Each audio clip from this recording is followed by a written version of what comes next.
I watched Galaxy Quest as a member request from Zega. I had seen it once before, maybe 10 years ago or longer, so I really didn't remember much of it. I really enjoyed this movie. To me, this is kind of what satire should be. You can really feel the sincerity for the actual things that it's based on in the satire. It's not one of those where you can feel the disdain for it and like it wants to make fun of it because it hates it, which I think is really important when you're doing satire. And you can kind of see this in a lot of like SNL and other comedy shows where when they poke fun of the political stuff they agree with, it's pretty amusing. You can tell that it's not malicious, but when it's someone they disagree with, it comes across usually as just kind of a mean-spirited lecture. And I bring this up every time that I watch one of these older movies based on usually the member request, is the movie's only an hour and 40 minutes. And they fit so much in. You've got pretty much your entire main group of 5 or 6 people has arcs. Your side characters have their own little arcs going on. There's really just not a bunch of fat and wasted time like you see now, where suddenly the average runtime feels like it's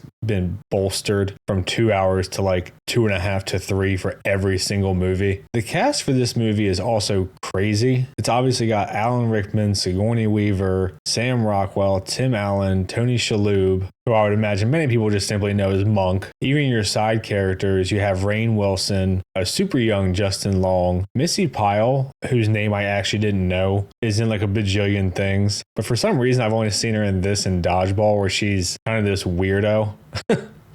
The guy who plays the antagonist, General Saris, is actually the guy who voices Zaid Masani in Mass Effect. The black dude, Daryl Mitchell, is one of those guys that you feel like you've seen him in a bunch of shit, but I don't know where from. We even got a little cameo from Susan from Seinfeld as Justin Long's mom. And a bunch of the random side characters look familiar as well, even though I don't know all of them. It's just crazy how talent-laden this movie was. And it's very obvious how much of the vibes they get right for both the celebrities playing the characters and the fans at Comic-Con, or in this case, they call it GalaxyCon, which is actually a thing now. But anyway, getting into the movie itself, I think part of what makes this so great is that it functions on its own as a movie. It's not like one of those pathetic spoof movies like the one of 300 where they just kind of do everything that they do in the movie but retarded. Within probably the first 10 minutes of the movie, you establish right away that Tim Allen's character, Jason, seems to be struggling with kind of a midlife crisis. Like the thing that was the most important in his life is done. It's what he's known for. And now he's just kind of coasting along on it, purposeless. This gets established almost immediately when he overhears people talking about how much of losers they all are, kind of still coasting by on this 18 years later. He gets pissed off at a fan and goes home and just kind of drinks himself into oblivion. Gwen is kind of frustrated that she's just known for being the eye candy. And they do a really funny thing where her job is just to repeat what the computer already said. Obviously, a huge trope of much older movies was that women were just there for their looks. And shockingly, Sigourney Weaver is pretty attractive when she tries. You have Alexander Dane, who's played by Alan Rickman, who's a little bit bitter that what he's known for is kind of what he views as stupid sci-fi shit when he was a theatrical actor. And Alan Rickman is just the perfect casting for that character. The way that he's so smug and just condescending and bitter is just right up his alley. And he's obviously also super annoyed throughout the movie that he's never really the center of attention. It's always Jason. You've got Brandon, or Justin Long, who obviously worships these people. He's talking about the technology and how it works and logistics. And you can tell he's really invested his whole life into this, only to be told off by his heroes. And then you obviously bring in Mathazar, who's just trying to save his people. And it's just crazy how efficient this is, especially for a comedy, that you get all of this within less than 15 minutes. But it's a really smart way to tell a story too, where you kind of have these bitter, out-of-date actors. They were probably once on top of the world, and now they're known for just one thing, and they're all just sort of milking it to get by as best as they can, which I'm sure many real-life actors go through this. The Game of Thrones cast comes to mind. The aliens and practical effects look awesome, by the way. It's so refreshing to see practical things as opposed to fucking CGI everywhere. But this setup of all these sort of bitter, depressed group who are all in the same boat of just being known for one thing, especially if that one thing was kind of a background character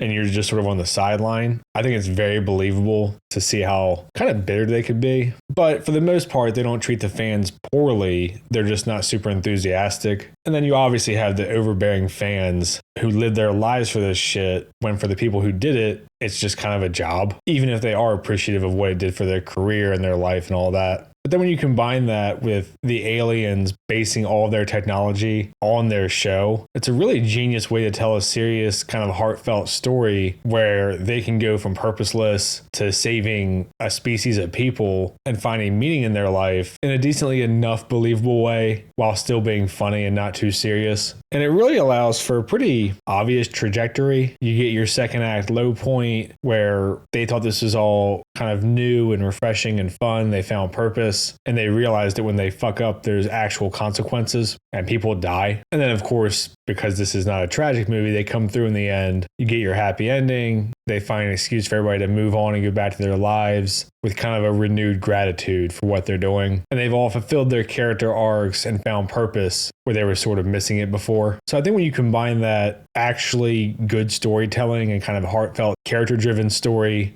with the tropes on top, it makes it work. They do a lot of really funny stuff playing off of tropes. I'm not even a Trekkie, but I'm aware of some of it. Like the thing where you see the cute little aliens that turn out to be vicious. They find a way to get Tim Allen shirtless, who's like sneakily in good shape. There's a really funny thing with Sigourney Weaver where the last like half hour of the movie, her clothes just become more and more undone.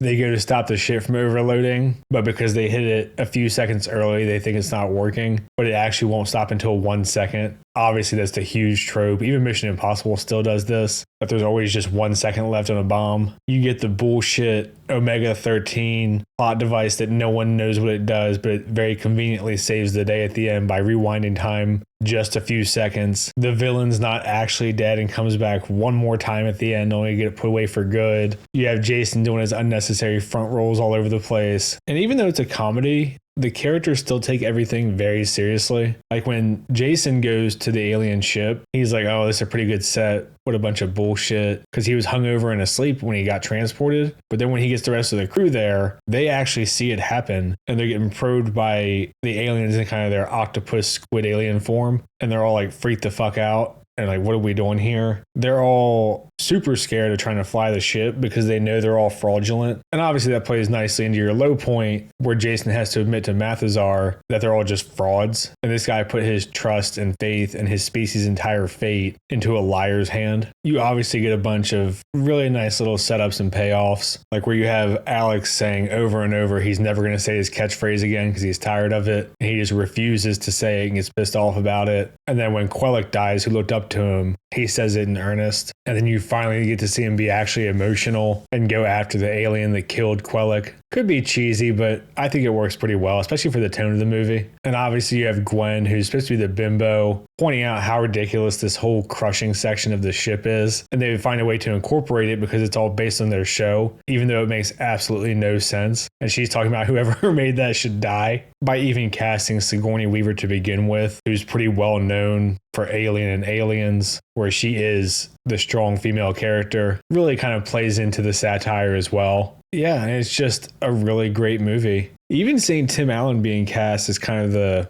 William Shatner inspired charming guy, I think is a pretty good choice. Tim Allen used to be kind of your go-to everyman but still endearing character. Obviously, he was in Toy Story, Home Improvement, Santa Claus. He was in a bunch of shit. So he's a pretty good casting choice, I think, especially for the era. But yeah, overall, just a great movie. I wish we still had satire that was made like this, where on its own, it's still just a good movie. I know I keep mentioning Starship Troopers, but it is fascinating that Starship Troopers is very clearly satirical, but people on both sides of the political aisle think it's satire of the people that they don't agree with. But yeah, we just don't really get movies like this anymore. It's a shame that we can't get any kind of just basic storytelling arcs and genuine, not particularly cynical movies. Like even something like Deadpool and Wolverine, which I know people love, putting Logan in his proper costume after 20 years, to me just feels so manipulative and disingenuous. And kind of like they just want the audience to clap and go, oh, he's wearing the suit. This, I feel like, is something that could only be made if you actually cared about Star Trek, probably Battlestar and other shit that it was inspired from. I actually don't know all the references, but Star Trek is the most obvious. But seeing how the convention is, seeing all the tropes, but being able to make it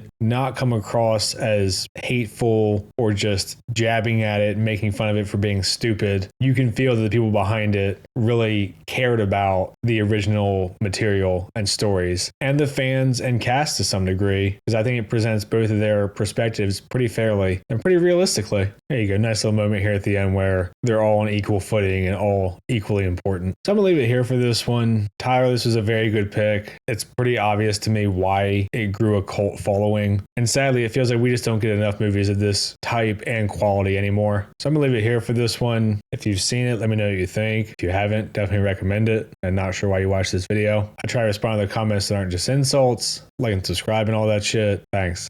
See ya.